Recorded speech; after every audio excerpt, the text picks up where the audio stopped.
बिस्मिल्लाहिर्रहमानिर्रहीम। मैं हूं काशिफ मुनीर एडवोकेट। एक नए केस लॉ के साथ आपकी खिदमत में हाज़िर हैं।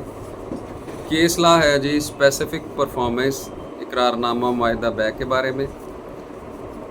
केस लॉ है 2024 MLD, पेज है 1886। इसमें ऑनरेबल हाई कोर्ट ने करार दिया कि इकरारनामा जो है एग्रीमेंट टू सेल, उसका स्टाम्प पेपर पे तहरीर होना ज़रूरी नहीं है। इकरारनामा जो है वो सादा कागज़ पर भी तहरीर हो सकता है, स्टाम्प पेपर पर भी तहरीर हो सकता है और ज़ुबानी मुआहदा भी हो सकता है। लेकिन इसमें सबसे बेसिक जो चीज़ है, जो इसके लिए अगर कानून की जो रिक्वायरमेंट है, वो है सेक्शन 79 ऑफ कानून शहादत, आर्टिकल 79, जिसके तहत दोनों अटेस्टिंग विटनेसेस जो हैं उनका अदालत में पेश होना और उन दोनों की शहादत कलमबंद होना ज़रूरी है।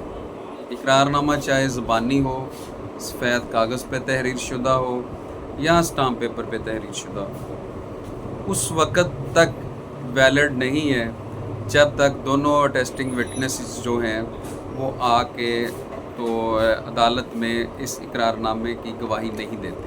अगर ज़बानी तौर पर भी कोई इकरारनामा तहरीर हुआ है तो उसकी बाबत भी यही है कि दोनों गवाह इस बात की तौसीक करें कि दोनों की मौजूदगी में इकरारनामा जो है वो सौदा बै तय हुआ था, लेन देन हुआ था, कब्ज़ा की मुंतकिली अमल में आई थी।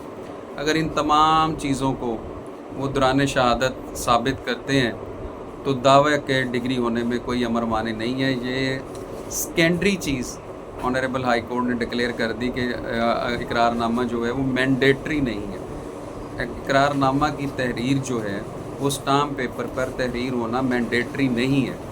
वो दोनों फ्री कैन के दरमियान offer, acceptance and delivery of possession ये होना ज़रूरी है और इसकी जो तईद है वो दोनों गवाहान जो हैं, टेस्टिंग विटनेसेस जिनको कहते हैं कानून की ज़बान में, वो दोनों गवाहान जो हैं उनका अदालत में पेश होना और इस इकरारनामे की तायीद करना ज़रूरी है। Thank you.